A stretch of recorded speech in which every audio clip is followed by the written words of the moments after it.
What is up, football fans? This is Danny Austin. This is the Live from the 55 podcast. That is my attempt to be consistent with my intro. I say, "What is up, football fans?" It makes everyone feel happy and involved. So here we are, guys. We're here in Calgary, Alberta, Canada. We are in our Marta Loop Studios, Nation Network Studios, here to talk about some CFL. And what a week it has been. It honestly feels like it was an hour ago that I was sitting here with Ian Busby trying just to sort of survive and break down an absolutely wild Ottawa Redblacks overtime win over the Calgary Stampeders on Sunday. Now we're back and we're looking forward to a slate of games that includes Touchdown Atlantic between the Saskatchewan Roughriders and Toronto Argonauts in Halifax on Saturday. That is a big deal for some. I'm not gonna lie, it's not a particularly big deal to me. I think it's great that fans don't like in Atlantic Canada, not Atlanta, Canada. That would be a whole different thing. Would love it if we went down to Atlanta once a year for a game. Tour the Coca-Cola factory. I think CNN is down there. I don't know. We get to probably check out some good hip hop. Anyways, Atlanta, Canada, thrilled for them that they get to watch a game. Doesn't make a whole lot of difference to me where an away game is played. But, it's a big marketing thing. Eventually, someone will explain to me how we're going to have a CFL team in Halifax with no stadium. Doesn't seem to make sense to me, but Halifax is one of my favorite places. Went to school there. Would love to see them have a team. Would love to once a year be able to go to Halifax and watch some football. That would be cool. So anyways, that is Touchdown Atlanta. Atlantic, not Atlanta, man. What a mistake. Anyways, good slate of games otherwise. Hamilton, Ottawa. I really think Ottawa has a chance to establish themselves as sort of an elite CFL team, one of the top four. Beat Hamilton. Only a 4-3. I like it. They beat Calgary. They beat Winnipeg the week before. At some point, we just got to respect you. And that's kind of how I'm feeling about the Ottawa Redblacks.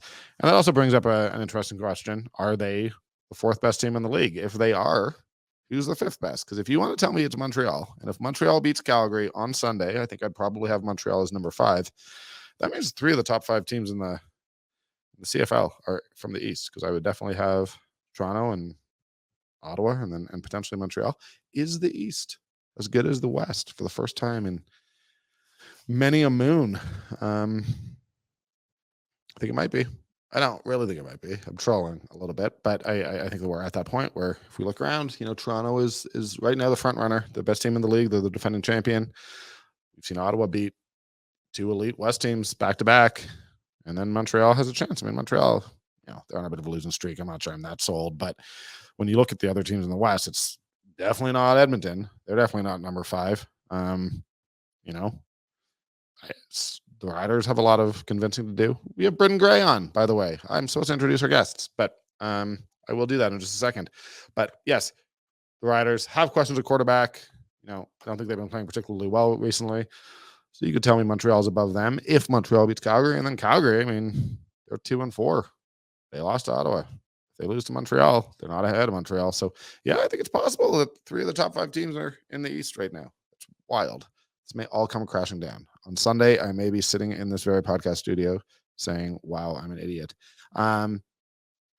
Maybe some of you are saying that now. I can't speak to that. But we have a fun show. Guys, I'm excited. First up, we have Britton Gray from C. Jamie in Regina. Honestly, Britton is one of my favorite people. Is really building something there in Regina and has a lot to say. And we do, of course, take a little bit of a Riders look here. It's been a couple weeks since we've done that. Hasn't been that long, to be fair, but it's been long enough. And I've already chatted with him. I'm doing this intro after. There's a little bit behind the scenes inside baseball. And then, all things being equal, I'm pretty sure we got Shawn Lemon popping in. Just signed with the Montreal Alouettes. I know there were a lot of people who were wondering if he might come back to Calgary. What happens if James Vaughters gets hurt a day or two earlier? Do we see Shawn Lemon in a Stampeders uniform? I'm curious what he has to say about that. Instead, James Vaughters goes down. My understanding is it's out for the season.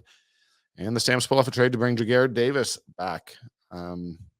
Guy plays in the Grey Cup every year. Won a Grey Cup here in Calgary in 2018. one of the good guys in the league. I think everyone loves Jared, so it's great to see him back. Well, also too bad to see James Vaughters hurt.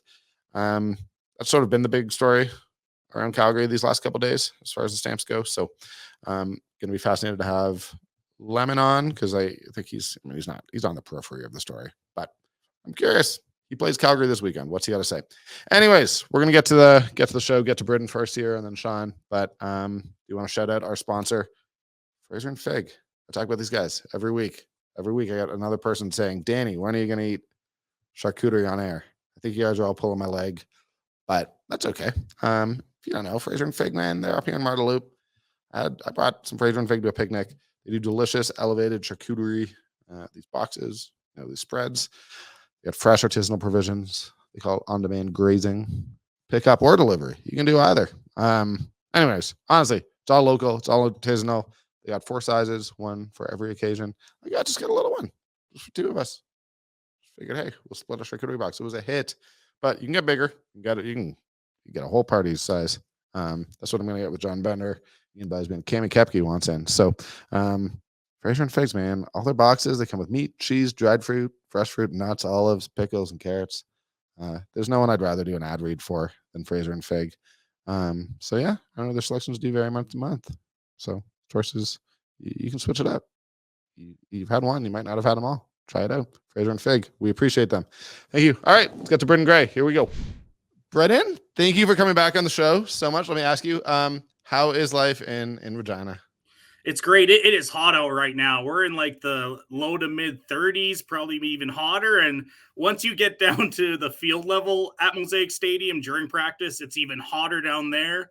So real hot. That's why the hat's staying on today. The hair's a little bit of a mess. I'm like pretty much, I think I've been on once without a hat, but it's just like, it's understood. I'm 39. Once I put on a hat for the day, it stays on. Like I can't take it off. What do you guys do in Regina? Like what's your way of cooling down? I mean, here we have the rivers, so that's what we try to do. Is there a lake you go jump in? No. We got some pools around, some splash parks, get out some ice cream. No lakes to go, or a lazy river to go floating down though. And do not recommend people going to Wascana Lake, dude. That is not one I would ever venture into. I love walking around that though. It is one of my, I wake up on a Saturday morning with the game Saturday afternoon. I do go for a nice walk around the lake. I missed being in Regina a couple weeks ago. It made me very sad not to be there. Let me ask you, what's going on with the Riders? Like, what's the storyline right now? Is it still just quarterback? I mean, it's partly quarterback, but now it's starting to build around the future of Craig Dickinson and how long he maybe is lasting in the spot, because it just every game so far this year, there's been about 2 to 3 moments where you kind of don't understand why he's doing that. It doesn't work. If it was working, all the power to him, then okay, do whatever crazy things you want to do. But it's not. So there's been a lot more pressure on this coaching staff to come out with a good game plan against Toronto and score some touchdowns, which they haven't even been able to do with really Trevor Harris outside of that game against Winnipeg. So the pressure's starting to build there more because I think Mason Fine, a lot of people like him. He hasn't made those big mistakes during the regular season where you're like, get this guy out of here, he can't play. So it's going to be interesting to see how these next few weeks kind of unfold, because tough to go against BC in your first start. Tough to go against Toronto in Halifax for your second start. That game 3 against Ottawa has always been the one that I'm kind of like, let's see what he can do there against a team that isn't one of the top 2 teams in the CFL right now. For sure. Although Ottawa's beaten Winnipeg and Calgary back to back. They're not easy anymore. That's for sure that they're not easy. But yeah, I agree with you. It's just so weird. I saw so much criticism of the way that Mason Fine was sort of used against BC. And I mean, it's just one of those things where I don't want to be a football coach, right? It's like, like, what's the alternative? Is just sort of risk the turnovers. You know what I mean? I don't see. And I would like that. I would like to see them push that down the field and let him kind of sling it, right? It's what I've always said my biggest criticism of Mason Fine, and I've been critical of him so far. It's not that I think he's bad. It's that I think he's good, but is he great? I haven't seen the flashes of greatness that we've seen with Dustin Crum, right? Dustin Crum throughout 2 games in his starts has kind of shown that he can elevate a team. He can be trusted on to go down and score when needed. And Mason Fine hasn't proven that quite yet. He's good. He can come in. I don't think he'll make the mistake that will lose you a game, but can he elevate the team around him to beat a team they're not supposed to beat, like Winnipeg or someone? It's so interesting because he nearly did against the Stampeders, right? I mean, I know it was only a couple drives, and there's probably a little bit of luck involved, probably a little bit of really bad defense by the Stampeders. But, in those moments, and I had Jamie on after the game, and Jamie was just like, yeah, no, you're giving him too much credit. But, from an outsider's perspective, I was like, all right, there's something there. But there's just so much pressure on, like, in Saskatchewan in particular, it feels like. And there was always going to be a spotlight on the coaching staff, which, I mean, I don't know how particularly fair I think it is. Like, I'm not in there. I'm not going to tell Riders fans how to feel like that's ridiculous. But, if Jake Maier went down, and I'm not saying Jake Maier has been exceptional, but like the Stamps would be in real trouble if they had to go with their backup. It just feels sort of inevitable that unless you're basically Ottawa, when your starter goes down, you're in trouble. That's the I think, and that's part of the issue of kind of being in Saskatchewan is that, there's all this pressure on you because they're the team, right? We've always talked about it. They're Saskatchewan's only professional franchise, so there is more pressure on them because they're a thing. And another thing that's working against Mason Fine is that there are two other backups who people really like, who they want to see more of. Jake Dolegala has a big arm, and we've seen him flash a little bit and stuff in the limited time we've seen him. Shea Patterson used to play quarterback at Michigan. He was a highly touted prospect in college. He played really well, hasn't translated to the pros yet, but he's another guy who fans just want to see what they have because, like I said, Mason Fine hasn't fully emerged as a guy who in the playoffs can win right now. We haven't seen that special flash yet. Why is Dolegala? Like, I hear so much about him, but know nothing. Like, this is me acknowledging my ignorance here. Like, speak to me like a third grader. Like, why are people so excited about him? I mean, he's 6'7", so he kind of looks like that pro quarterback, right? And his ability to get the ball down the field, like he can throw 40, 50 yards with a flick of the wrist. And when you watch him in practice, and what really I think separates him from some of these other guys is those little 5 to 7 yard out routes. The ball is there right away. It has zip on it. It gets there super fast. Mason Fine and some other guys, like it takes a little longer to just get there. But he has that zip on the ball because he has such a big arm, which is what I think has a lot of people excited about Jake Dolegala. His arm strength has been apparent. It comes down to the decision making. Does he make the right decisions at the right time? Is he ready to take over a professional team as well, personality wise, huddle wise? Those are stuff the coaches know more than we'll know during watching practice, right? They kind of get the feel for it. But that's why everyone's excited about Jake Dolegala, because he has the arm strength to make any throw in the CFL. He has surprising mobility. It might shock you how quick he is when he does get out of the pocket. And it's just kind of that unknown because he's never been really given the shot because he started last year in the COVID game. Right after touchdown Atlantic, actually, the Riders got COVID, had to deal with it. And so Jake was kind of forced into his first start, not really fully prepared, with a bunch of backup receivers, backup offensive linemen. Like it wasn't a fair shot to him. So I think that's why people want to see what he can do with a true first team offense around him. Does touchdown Atlantic, like, is there any added value? Like, obviously the Stamps haven't played in my time covering me in any of these Atlantic games, but like, are people in Saskatchewan like great that we're playing in Atlanta, Canada? Like, does it add anything to the experience? I mean, I don't know if it adds anything for people here, but I mean, a lot of Rider fans probably will make that trip. It's a good reason to get out to the Maritimes, right? Go see Halifax, check it out, cheer on the Riders a little bit. But I don't think it's like anything truly special out here like it is for the fans out there. It's kind of like they were the home team last year, but could you really count that as a home game? Not really. So no. And like, I feel bad talking about it because it is just sort of grumpy and cynical on my part. And it's like, I'm so happy for everyone who gets, you want to take your vacation around a CFL game, go to Halifax. Great. I went to school there. One of the great cities, incredible spot. Of course, I'm happy that there's a game there. of course, I'm happy for the fans in Halifax who got the chance to see hopefully a great CFL product. It's just like I don't care. And like Yeah. there's so much marketing energy that goes towards it where it's like it's not the team that I cover. I don't get to go. And I know again, I'm just being grumpy and cynical, and I shouldn't be. I should just let people be happy. I mean, it's a great marketing opportunity. You're right, and that's kind of why they get the riders there, right? They're kind of the team where no matter where you seem to go, there's always rider fans, and I think that's helping kind of drive people out there. Try and really, obviously, they want to create the fever around there to eventually get a team out there. They want to show prospective owners that you can be successful. You can bring people out. Look what we're doing with these teams, Toronto and Saskatchewan. Now, who's to say that if they got someone else in there, is there as many traveling fans? I don't know. But that's why it feels like Saskatchewan's kind of being picked right now, is because they kind of can bring fans wherever they are in the country. That is why they're being picked, and it's why it's a good pick. Yeah. Of course they should be doing the riders. And now that I'm not traveling, like I don't care if it's the Stampeders. Like it's all to me. When I was traveling, I would have loved it to be. Yeah, and it matters now. I won't spend too much time on this, but it only matters so much as like it's great that potential owners see that. The potential owners are still going to ask where the stadium is. And the answer is there's not wherever one. that goes. Yes.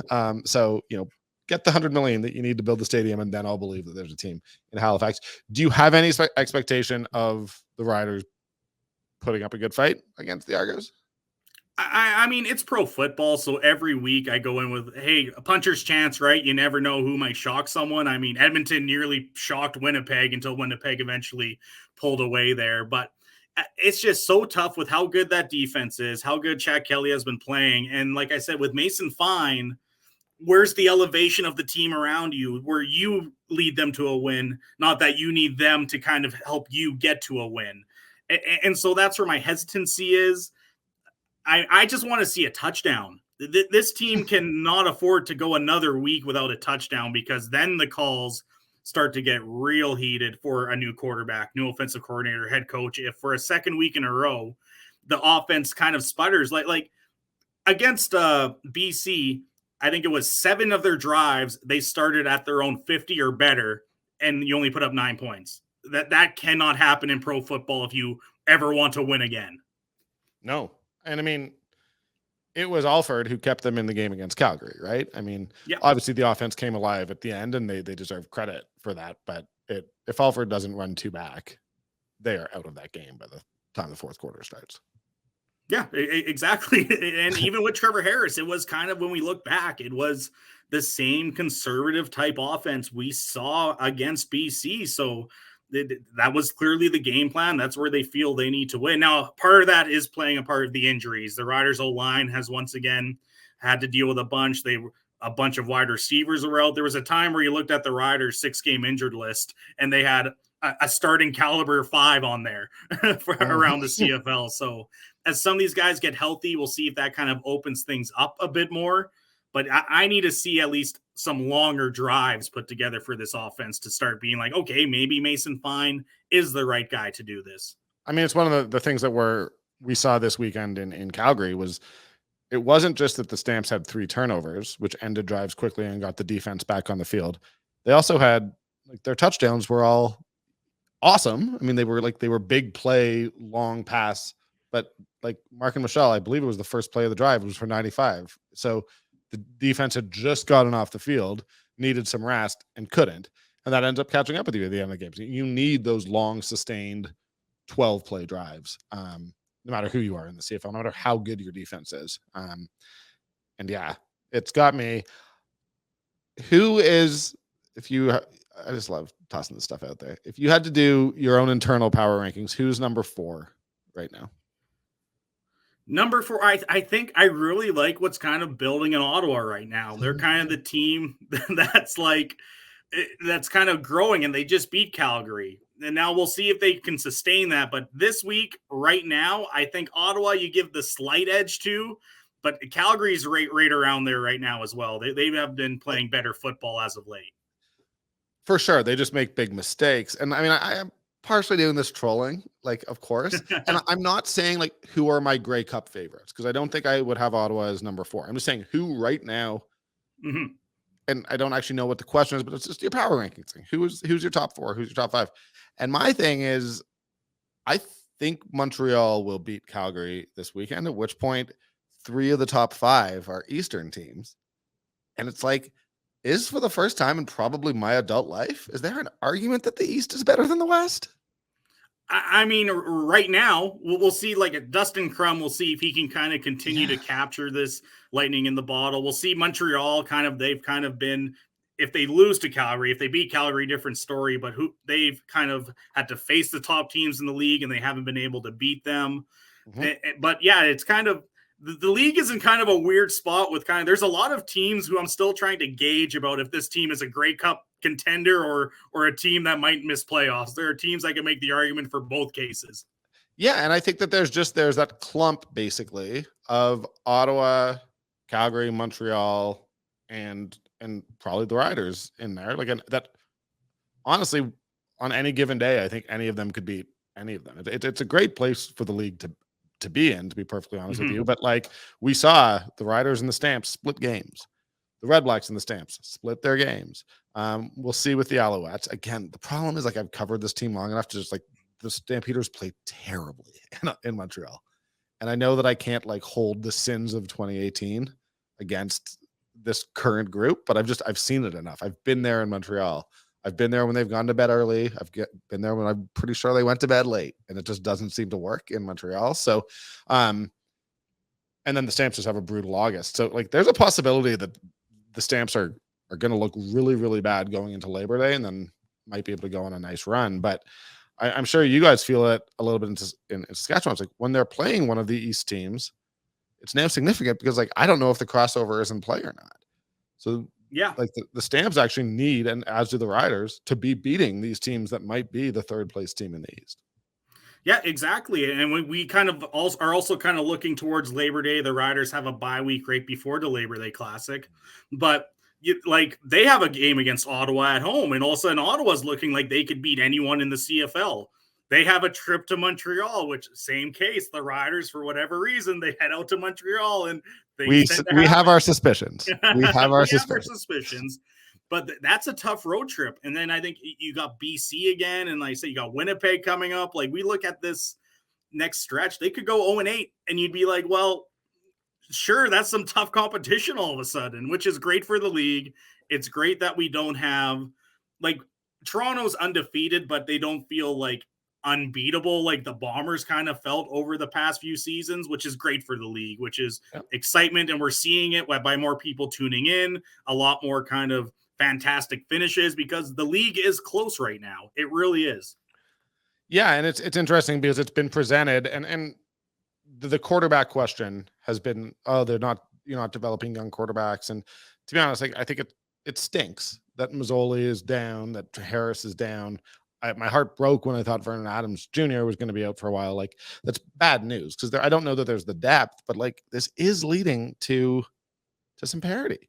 Like, this has been a more fun season than I can remember. And especially I go back to like the COVID season in 2021, where it felt like every game was just like, what, 20-19, but not a fun 2019. Like, it was, so yeah, I am really enjoying it. It's just, I honestly, like, the team I cover, the team you cover, it's weird to just not really know. I'm sure you're feeling that. I just don't know what they are at all. Yeah, exactly. It's weird that this will be game 7 for the Riders. And we still kind of are still trying to figure out if this team can be a contender or if they miss the playoffs. It's fun. And speaking of developing quarterbacks, like, those injuries suck. Absolutely. The league is better to have those QBs in them, but you never know who emerges. And we're starting, like, Dustin Crum presents an interesting guy who kind of, is this just kind of a lightning in a bottle, or can he develop into a great CFL quarterback? Who knows? Like, Mason Fine, maybe he does, or one of these other Rider backups. Who knows who's the next guy to get their shot and emerge as kind of the quarterback class in the CFL. It's getting older. Zach, Bo, Trevor Harris, like, those are all guys who are in their 30s. This league really needs to find some exciting young quarterbacks to build around. And I will say that, I mean, like, I thought Crum, getting to see him up close, I did love the way he was coached. It was very impressive the way they didn't really have him taking huge risks. But he can manage the pocket, and when he did need to take those shots, he made them. It was amazing. But you look at Chad Kelly. I know Chad Kelly's not young. People keep getting mad at me for saying that he's young, and I'm like, guys, just leave me alone. But then I look at guys like Alford. I do think there is a lot of, it might not be the quarterbacks right now, but I think we're seeing guys flash in a way that even a couple years ago we weren't getting as much of. Yeah, exactly. It's starting to really feel like kind of the lost season, the effects of it aren't really as apparent anymore now that we're a couple seasons back. Everyone's had some full training camps. The scouting staffs have been able to get back into full college, university scouting, and you're starting to see the talent emerge again. Now it's a matter of, can the CFL like market itself around these players? That's really something I still want to see from the league. It's let's get these players forefront. If Chad Kelly doesn't go to the NFL, which, like we mentioned, he's not exactly young. I'm not sure what the hunger for an NFL team to bring him in exactly is. Won't know until the offseason.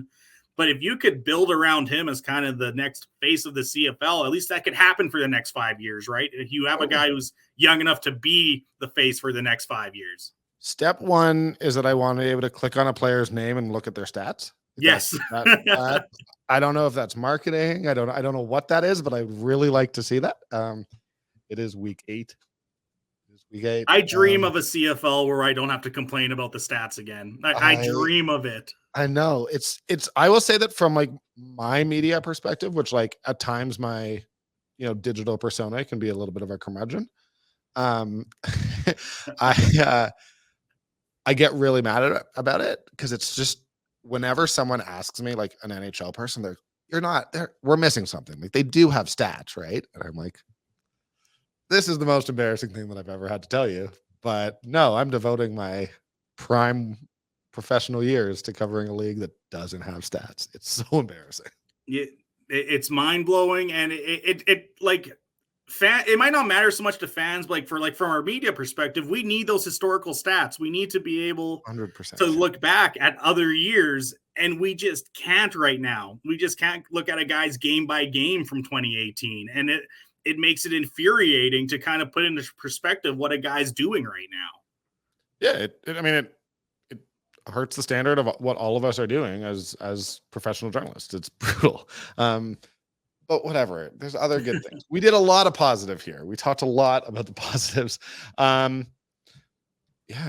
guess my last question, if you were picking one of these games to watch this weekend, you only get one. We're not picking Saskatchewan, Toronto, but I give you Hamilton, Ottawa, which I think is actually really interesting because, like, if Ottawa can pull that off, you got to believe. BC, Edmonton, which, like, I know maybe you're picking that one, or Calgary, Montreal. What's the game that you, Britton Gray, say is must watch for the casual fans who are 45 minutes into a CFL podcast? I think it is Hamilton, Ottawa, because we've talked about him already. Dustin Crum is kind of must-watch TV right now because not only is he winning, it has been exciting games, overtimes against some really good teams. Winnipeg, Calgary, good team. And so that's kind of intriguing. And Calgary, Montreal, like that might actually be a very huge game in the standings, like you were talking about. Like the crossover all of a sudden might not be a guarantee like it's felt like in previous seasons with how good the East has just been this season. I try to keep this sort of talk to where I'm talking about, like when I'm talking to other people in Calgary. But like, if they lose, they are 2-5, and their next 4 games are Toronto, BC, Winnipeg, Toronto, and they are 2-5. It is conceivable that the Stampeders are 2-9 going into Labor Day if they lose this game. Like think about that. Like, and it's still conceivable that they could make the playoffs if that happens. I mean, and the Riders, they're in the same boat. Like I said, you're staring down 0-8 if this team can't really figure it out because they have a tough schedule for these next few games. Like that third place spot in the West might come down, like might be just a stumbling contest almost to see who kind of ends up there at this point. And like, I don't think that either of those teams will like do what we just described. I think that they're better than that. I just don't think it's impossible. Like, that's the thing. And like, I also do think like Winnipeg is vulnerable right now. I don't think Winnipeg is the team. I think BC's defense isn't, but you know, we don't know how long that offense will keep it up. Like the whole West, I have questions about. No, bigger questions about Calgary and Saskatchewan than I do about, but it's fascinating. Like, and maybe I'm just being optimistic about the East and pessimistic about the West, but I just can't remember a season like this. Yeah, it's been a while to where you can say that the East Division is right on par with a lot of the West right now, and like the best team in the CFL is in the East Division, like the undefeated Argos. So intriguing. It is better for the CFL, and like I said, you're starting to see some positives. More people tuning in on TV. It seems like Toronto, the attendance has been good out there this year. It seems like they're really getting some fans to come in. And those light blue jerseys also look really good. I'm really a fan that they did that. So sick.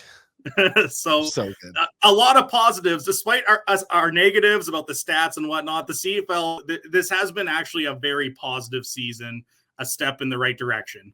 I think we conveyed that. I do. One last question before I go, and this is an actual question that I need your help with. I have to start sort of paying attention to players around the league who might be awards. Is there anyone rookie-wise who I really should be watching in the Riders and paying attention to? Rookie-wise, it's Adam Korsak, the punter. Okay. Just because there's not a lot of rookies on this team, first of all, but like he's been among the best punters in the CFL. He is right up there for net average. It's him and Cody Grace, I think, who are 1 and 2 up there. So like he has come in, just really taken over, and he's kind of been almost the Riders MVP, MOP almost, because of like his ability to kind of flip the field and help out the defense, because he has been great for them. And so that's kind of, in terms of rookie of the year, I go him because, like I said, there's not a lot of rookies on this Riders team right now. Amazing. Okay, I will watch punting. Buddy, thank you so much. Anything you want to plug or anything, or I can just let you go, but you are the best, and I appreciate having you on here. I always appreciate coming on, Danny. We missed you in Regina as well. No, I really wanted to be there. I like, honestly, like, it's week after week not being on the road. It hurts for different reasons, but Regina just hurts because of the people, the media meal, and honestly, the Hotel Saskatchewan is one of the best hotels in the country, and I love it. Smoked old fashions, one of the best. Exactly. Well, thank you, buddy. Really appreciate it. Excellent. Thank you. All right. Cool. We can, that was rad. Honestly, it's exactly what I wanted. Just shooting the shit. So, yeah, I appreciate it. And now I'm supposed to have Shawn Lemon come on, but with him, it's complete shit show. I have no idea if he's coming. Fair enough. But I mean, hey, Calgary's going to the Grey Cup because they got you Garrett Davis, right? That's how that works now. It's so like, well, yes. It just, that whole thing is such a mess. Like, yeah, Vaughters goes down the day, like, Lemon called me to be like, oh my God, they're begging me not to sign in Montreal, which, like, it's Lemon, so who knows? But like, I do believe him. And then this Garrett Davis, like, Garrett hasn't looked good this year, so it's sort of gonna be fascinating. Yeah, I don't know how it plays out, but whatever. Honestly, just bring back all the 2018 Stampeders. Eventually, you bring back Alex Singleton and everyone. So, but yeah. All right, buddy. Well, I'll let you go here. Thank you so much, and we'll be talking soon. Always. Shawn Lemon, newest member of the Montreal Alouettes. How's that sound to you? It sounds good to me, man. I'm excited.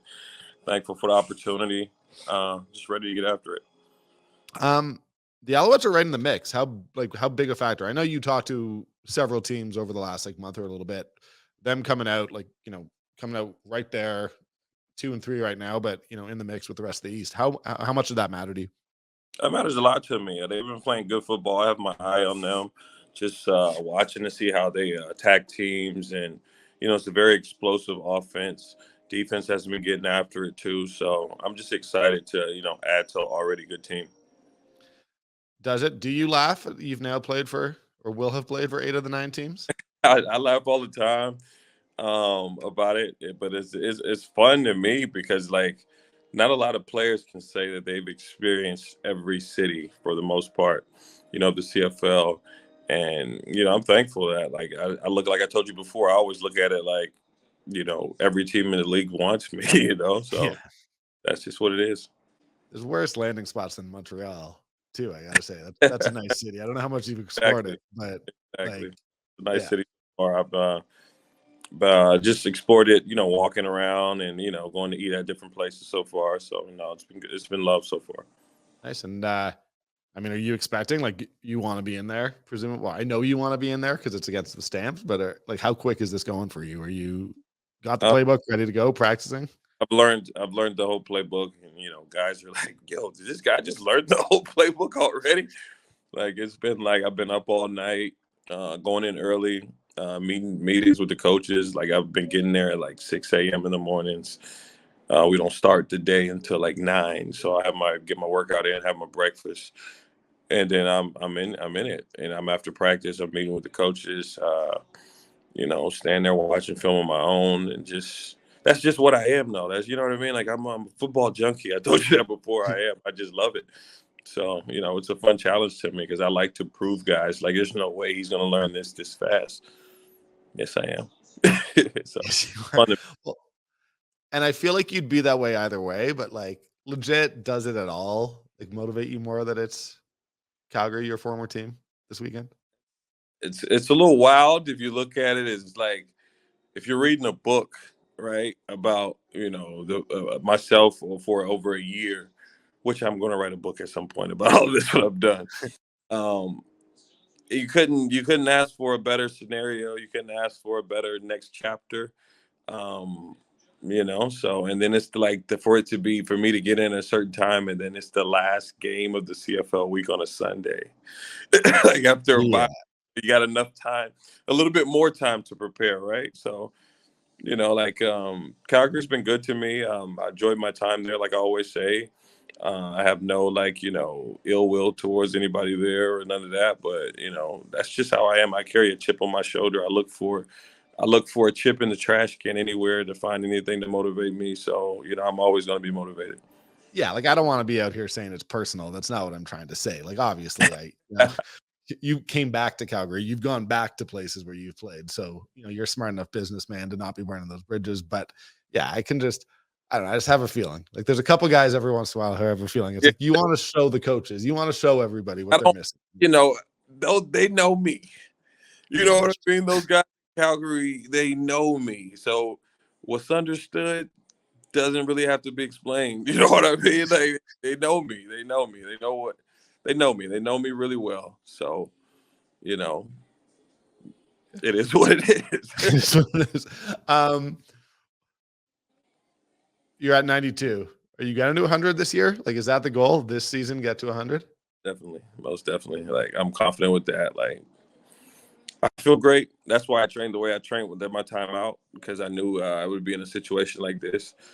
As far as like, just coming in and, getting an opportunity and having to make an immediate impact or, having to, come in and just be myself. So I'm very confident that I will. It does feel like I was talking to Charleston like a few weeks back, and he was saying like this is a year where like as a D end you want to play. It just feels like there are sacks out there. When you've been watching, has it felt that way? When I've been watching, yeah, it feels that way. So we'll see. I don't know. I haven't played a game yet. So we'll see. Yeah, but your body's like, I mean, I always wonder like you were able to train to the level where like you're good to go. Like it's like you've had a training camp basically. Played, like I trained twice a day during the whole time I was out running. I'm on the field. I'm pass rushing. I'm running hills. I'm conditioning. I'm doing pool work. I've actually trained more than you do in a practice week the whole time that I was out, and I did that on purpose. So yeah, I feel great. Sick.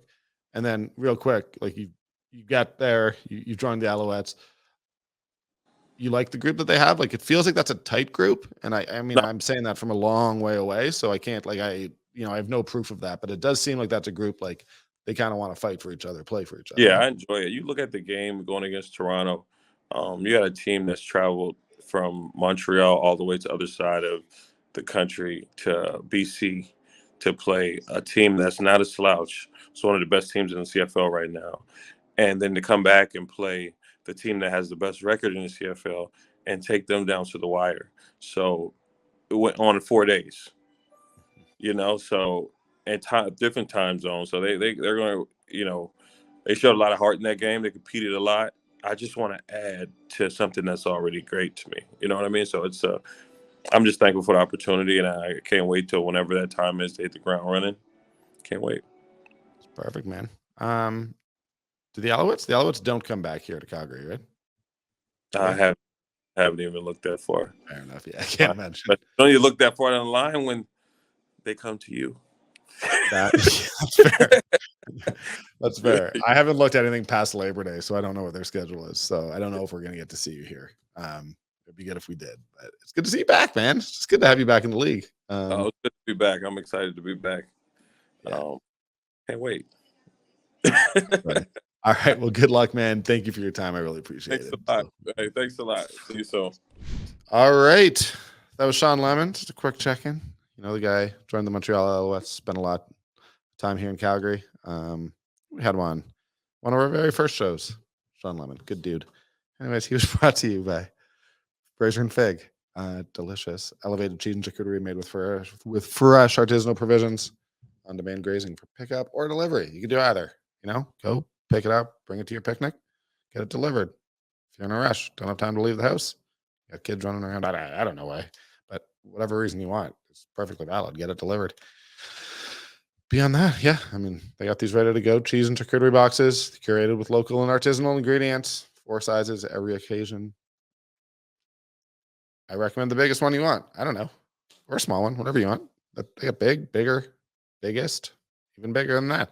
4 sizes, but I generally get the personal size one. It's what I'm going to be eating here on air pretty soon. But anyways, all their boxes do come with meat, cheese, dried fruit, fresh fruit, nuts, olives, pickles, and carrots. And their selections vary from month to month. So, you have one month, you try a new one the next month. Maybe you like it better. They're all great. Fraser and Fig. These guys rule. They're up here in Montreal. Check them out. Beyond that, I don't know. We're wrapping up here.